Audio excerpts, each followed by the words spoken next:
Concept Linda Déco organise 2 grandes conférences à Yaoundé le 26 mars à l'Hôtel Franco et à Douala le 9 avril à l'Hôtel Vallée des Princes sur le thème « Comment aménager et décorer une maison ?» par la PDG Linda Azoni. Mais allez-y, venez nous rejoindre, vous allez pouvoir expérimenter ce qu'on fait. Françoise Pouené. Je serai présente à la conférence organisée par Linda Déco. Et Ulrich Gauguin. Non, Linda, moi j'ai hâte d'être... parce que je vais apprendre moi aussi énormément. Sur le thème de l'entrepreneuriat. Réservation plus 237 695 37 29 95 plus 237 659 46 50 35.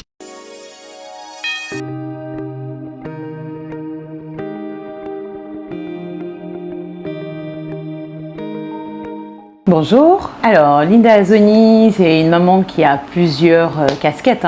Déjà maman de 2 magnifiques enfants, épouse d'un mari qui me soutient à toute épreuve et chef d'entreprise de Concept Linda Déco, qui est une entreprise d'architecture d'intérieur qui est basée en France, au Cameroun et en Côte d'Ivoire. Alors aujourd'hui, je me définis comme étant une femme qui a envie d'être épanouie, qui cherche finalement son épanouissement personnel, mais pas que, mais aussi professionnel.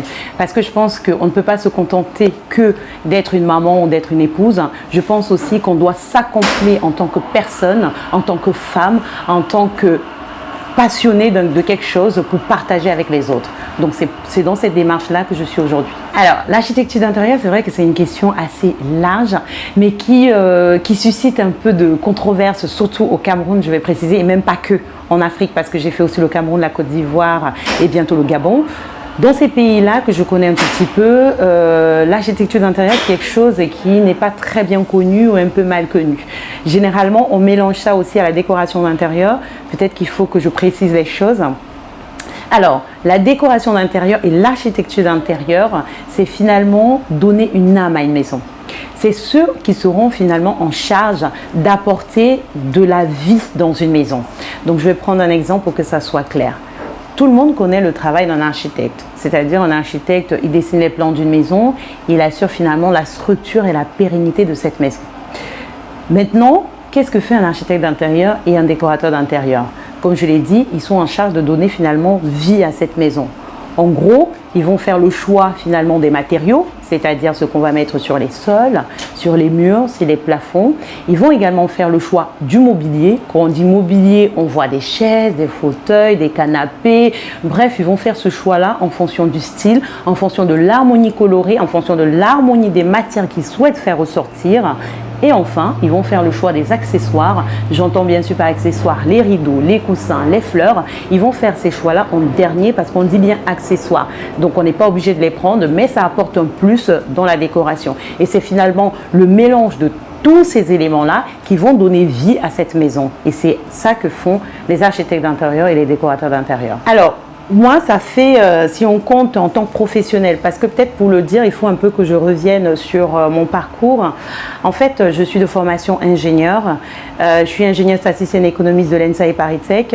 Donc, j'ai travaillé plus de 7 ans chez AXA France, dont 5 ans en tant que manager d'une équipe compte. Franchement, le métier, il était très bien. C'est ce pourquoi j'ai travaillé, c'est ce pourquoi j'ai fait mes études.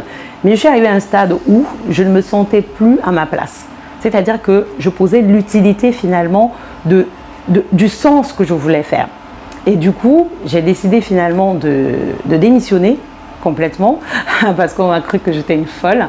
Mais finalement, avec le temps, les gens comprennent que voilà, je sais quand même où je vais.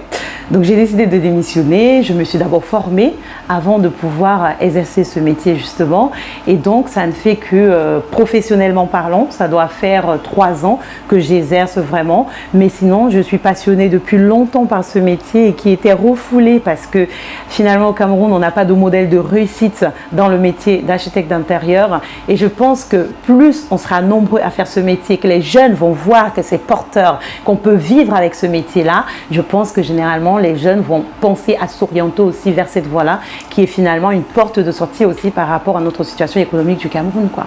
Alors, un seul mot, la passion. Un seul mot, la passion. Pourquoi j'ai voulu faire ça? C'est la passion en fait. C'est-à-dire que c'est pas pour l'argent, parce que quand j'étais chez AXA, Franchement, il me payait bien, je gagnais bien ma vie. En tant que manager, je pense que, voilà, si vous regardez les niveaux de salaire, c'est quand même plutôt pas mal. Donc là, j'étais bien et j'étais partie pour évoluer parce qu'ils n'ont pas compris effectivement quand j'ai décidé de démissionner. Donc c'est pas ça qui m'anime, c'est cette passion qui brûle en moi, cette passion que j'ai envie de partager avec le monde entier. J'ai envie de crier haut et fort que la décoration d'intérieur ce n'est pas pour les riches en fait.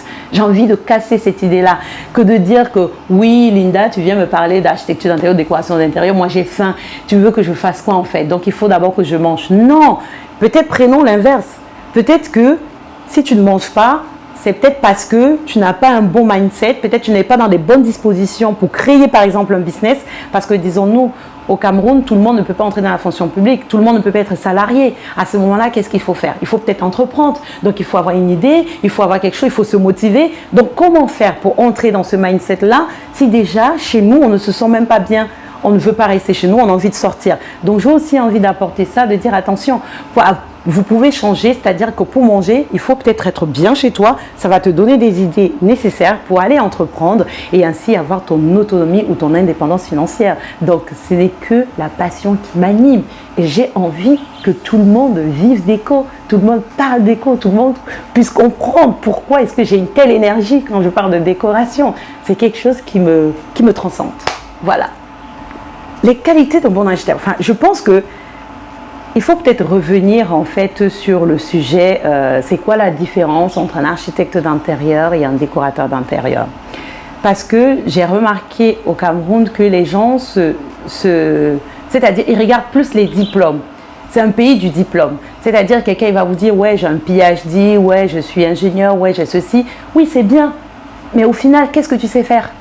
C'est ça que demande un employeur. Moi, en tout cas, pour recruter quelqu'un, je ne demande pas forcément ses diplômes. Je lui demande qu'est-ce que tu peux m'apporter.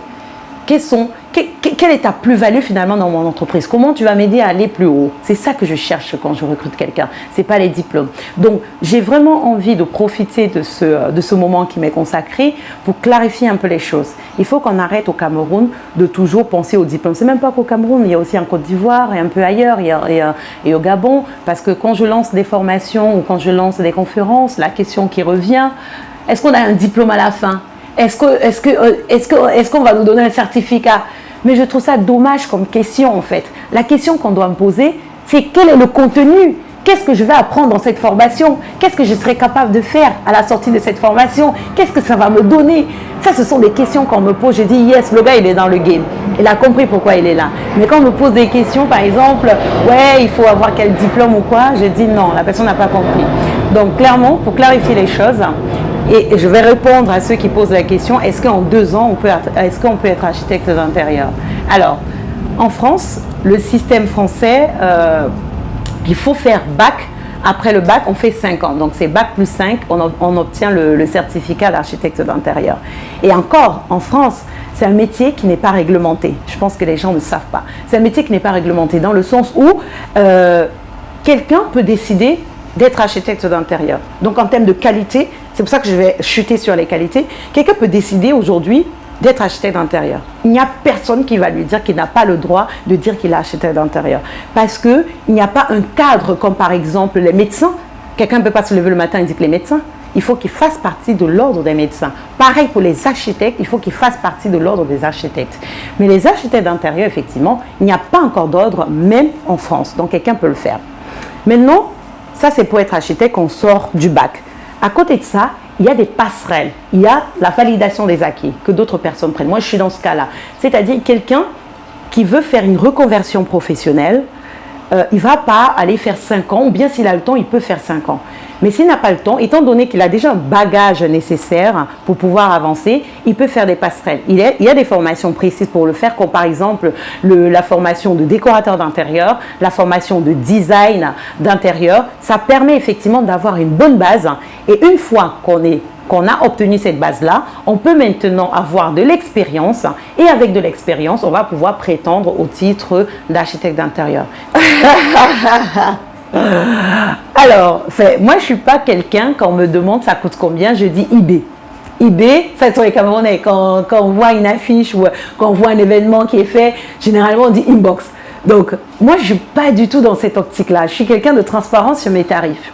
Alors, il faut savoir qu'il y a plusieurs catégories de prestations, hein. La première prestation que je donne, c'est du coaching déco. Le coaching déco, c'est effectivement, quelqu'un m'appelle, il m'explique sa problématique. Moi, je prends sa problématique, je prends les photos, je prends les vidéos, tout ce qu'il souhaite. Maintenant, je réfléchis sur le projet. Je conviens d'un entretien téléphonique avec lui. On échange maintenant. Je lui donne des astuces ou bien des solutions clés en main. C'est-à-dire que voilà, par exemple, le mur, il faut utiliser telle couleur de peinture. Le sol, il faut utiliser tel matériau par rapport au canapé et tout ça. Je lui donne des éléments qu'il va pouvoir faire pour réaliser lui-même sa déco. Donc là, je ne fais aucun plan, je ne fais aucune 3D. Je le coach finalement pour que lui aussi le fasse. Alors, au Cameroun, ma prestation sur le coaching déco, c'est 20 000 francs l'heure. À côté de ça, il y a aussi des visites déco. Les visites déco, c'est que voilà, un client m'appelle, il a son intérieur, il est complètement perdu. Il a envie que j'arrive justement pour pouvoir lui faire un diagnostic et lui proposer des solutions. C'est ce que je fais. Donc j'arrive chez lui, il m'explique les problématiques, je fais le diagnostic, je lui propose des solutions par exemple. On déplace même des meubles, on modifie des choses ensemble pour que ça puisse ressembler à ce qu'il souhaite. Mais si effectivement les éléments qui sont dans sa maison ne suffisent pas, je vais lui faire des prescriptions. Vous voyez, on a un peu les docteurs de la maison, hein. Je vais lui faire des prescriptions et maintenant il va aller acheter ces produits-là pour équiper son intérieur. Donc ça, c'est une visite déco que je facture aujourd'hui à 200 €. Qu'on soit à 200 € quand je suis en région parisienne, c'est-à-dire tous ceux qui sont autour finalement d'Antony, je facture à ce prix-là. Et au Cameroun, je facture aussi à ce prix-là aujourd'hui. Maintenant, après, il y a les missions en décoration complète, c'est-à-dire que je fais tout. Je vais jusqu'au plan, la conception du plan, l'aménagement de l'intérieur. Je propose aussi des planches déco et je fais finalement les 3D. La 3D, c'est finalement une photo réaliste qui permet finalement au client de se projeter dans l'environnement que j'ai créé pour lui. Donc pour faire ce niveau de prestation-là, très clairement, je ne peux pas communiquer les prix parce que ça ne dépend pas de moi, ça dépend de la superficie du client. Il faut que je puisse avoir le plan, il faut que je puisse avoir la superficie du client pour lui faire un devis qui est adapté à son espace. Et là, cette prestation, elle est sur devis. Et bien sûr, moi, je fais des devis gratuitement. Quelle est la différence fondamentale qu'il y a entre un architecte d'intérieur et un décorateur d'intérieur?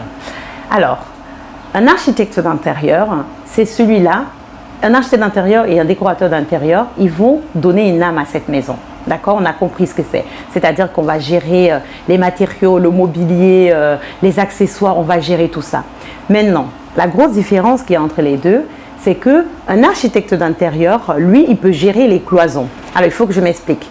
Dans une maison, il y a des murs porteurs, comme son nom l'indique, hein, ce sont des murs qui soutiennent la maison. C'est-à-dire que si on casse ce mur, on peut engager finalement la fiabilité de la maison. Il y a des murs qui ne sont pas porteurs qu'on appelle des cloisons. Donc, c'est-à-dire que si je casse ce mur, la maison ne peut pas tomber, donc elle reste telle qu'elle. Un architecte d'intérieur, lui, il peut jouer sur les cloisons. C'est-à-dire qu'il arrive dans un espace comme ça, il peut décider en fonction de ce que le client souhaite, casser des murs, casser des cloisons pour créer finalement un environnement complètement différent de ce qu'avait le client. Et bien entendu, en aménageant l'intérieur. Maintenant, un décorateur d'intérieur, au début de sa carrière, il n'est pas capable en fait de pouvoir bouger les cloisons. Le décorateur d'intérieur intervient uniquement sur l'existant. C'est-à-dire que si la maison est déjà cloisonnée, à ce moment-là, il va aménager l'intérieur sans toucher les cloisons. C'est vraiment cette grosse différence que je vois entre les deux métiers. Maintenant, décorateurs d'intérieur ou architectes d'intérieur, ils font tous les deux des plans d'aménagement.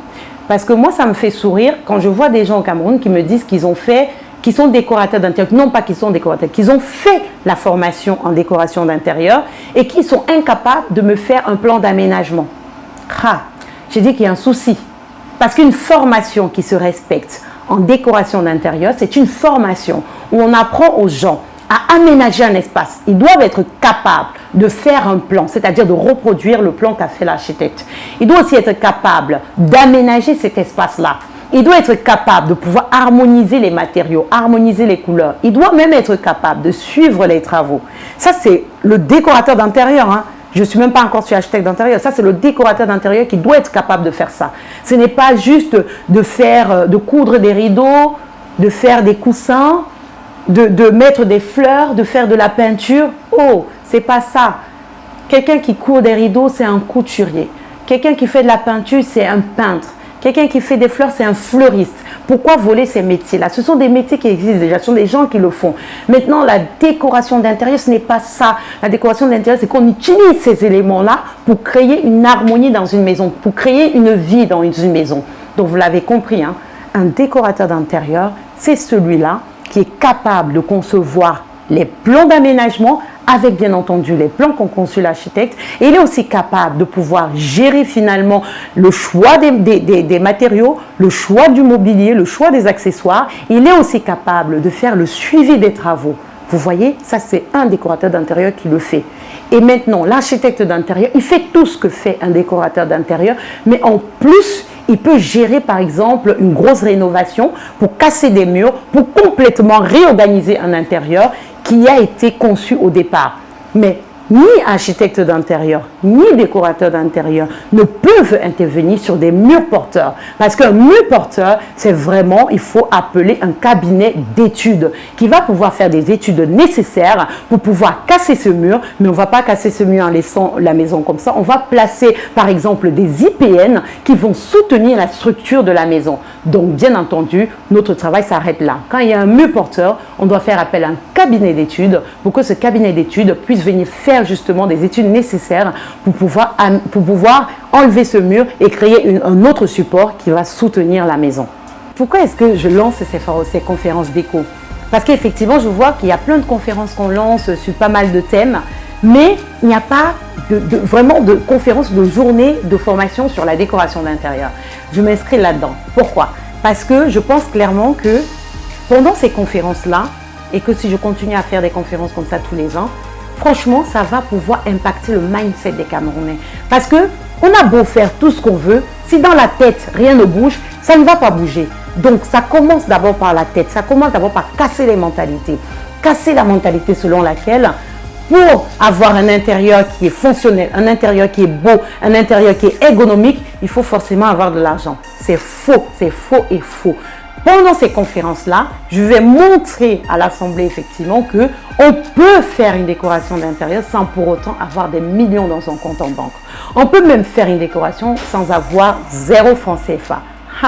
Je pèse mes mots. On peut faire vraiment, créer un cadre qui va être fonctionnel, qui va être beau avec pas grand-chose. Donc c'est ça mon défi pendant ces conférences. Donc ces conférences concernent monsieur et madame tout le monde. Si quelqu'un est locataire, si quelqu'un est propriétaire, peu importe qu'il a une maison, un appartement, une chambre, un studio, un lit, peu importe, à condition qu'il vive quelque part, c'est-à-dire qu'il peut améliorer son intérieur. Donc tout au long de cette conférence, je vais pouvoir donner ces clés, c'est-à-dire si je veux être un peu plus précise, la journée va se dérouler de cette manière. Dans la matinée, je vais pouvoir donner une méthode simple et claire aux participants pour pouvoir eux-mêmes aménager leur espace. Ça va passer bien sûr par l'harmonisation des couleurs. Comment est-ce qu'on harmonise les couleurs en décoration? Ça va passer aussi par l'harmonisation des matériaux. Qu'est-ce qu'on choisit sur les sols, sur les murs, sur les plafonds? Ça va bien évidemment passer aussi par le mobilier. En termes de canapés, de chaises, de fauteuils, qu'est-ce qu'on choisit? Parce qu'il y a un choix incroyable dans le commerce. On choisit quel style, on choisit quelle couleur, quel matériau. Comment est-ce que je fais cohabiter tous ces éléments-là? Je veux leur donner cette méthode claire pour qu'ils puissent être autonomes là-dedans. Maintenant, dans l'après-midi, bien entendu, on va faire des ateliers. J'ai aussi remarqué au Cameroun que l'art de la table, c'est quelque chose qui est compliqué. Et pourtant, on aime bien manger, hein? Ça doit s'accompagner aussi du style. C'est-à-dire que quelqu'un, quand il arrive chez vous, la table doit être bien faite. C'est-à-dire, où est-ce qu'on met le chemin de table, le centre de table? Où est-ce qu'on met les couverts? Et quand je dis couverts, bien entendu, ce sont des fourchettes, ce sont des cuillères, ce sont des couteaux. Où est-ce qu'on les met sur une table? Les verres à eau, les verres à vin, ça vous parle? Où est-ce qu'on les met? Où est-ce qu'on met tous ces éléments-là? On va pouvoir l'expérimenter nous-mêmes pendant ces conférences-là. Et à côté de ça aussi, on va fabriquer par exemple des objets de décoration avec une fois de plus des objets du quotidien, comme par exemple des pinces à linge. Donc vraiment, voilà un peu ce qu'on va voir en termes de déco. Maintenant, entre midi et 2, on aura l'intervention de Françoise Pouené à Yaoundé sur le thème finalement de l'entrepreneuriat. Ça, c'est hyper important parce que si vous m'avez suivi depuis le début, je suis convaincue effectivement que l'entrepreneuriat va nous aider à passer un cap dans notre pays.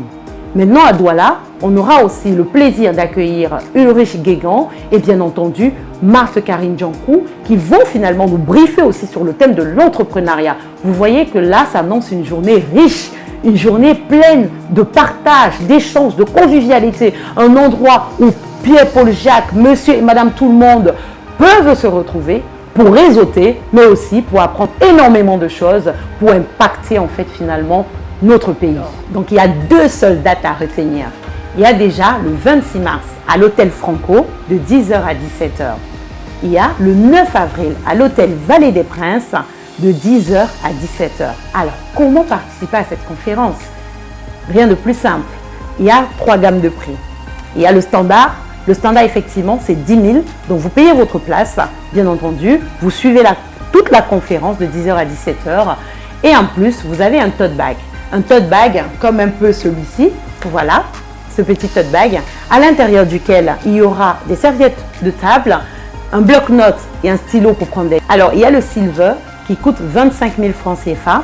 Et du coup, dans ce silver, il y a presque les mêmes choses que le standard, c'est-à-dire une place pour la conférence, un tote bag rempli des éléments que je viens de citer. Et bien entendu, un buffet offert à l'hôtel. Enfin, il y a l'option VIP. Et bien entendu, il a tous les avantages du silver, c'est-à-dire place pour la conférence, tote bag, buffet à l'hôtel. Et en plus, il a des échanges privés avec les intervenants à la conférence. Voilà un peu les 3 gammes de prix, c'est-à-dire que monsieur et madame tout le monde peut participer à cette formation. Si vous êtes étudiant, si vous êtes cadre, si vous êtes chef d'entreprise, vous pouvez finalement participer à cette journée de conférence d'éco ou journée de formation ou journée de coaching ou journée de bien-être. Bref, appelez comme vous le souhaitez. Le plus important, c'est que vous venez nous retrouver à ces journées-là parce qu'on va passer des moments waouh. Comment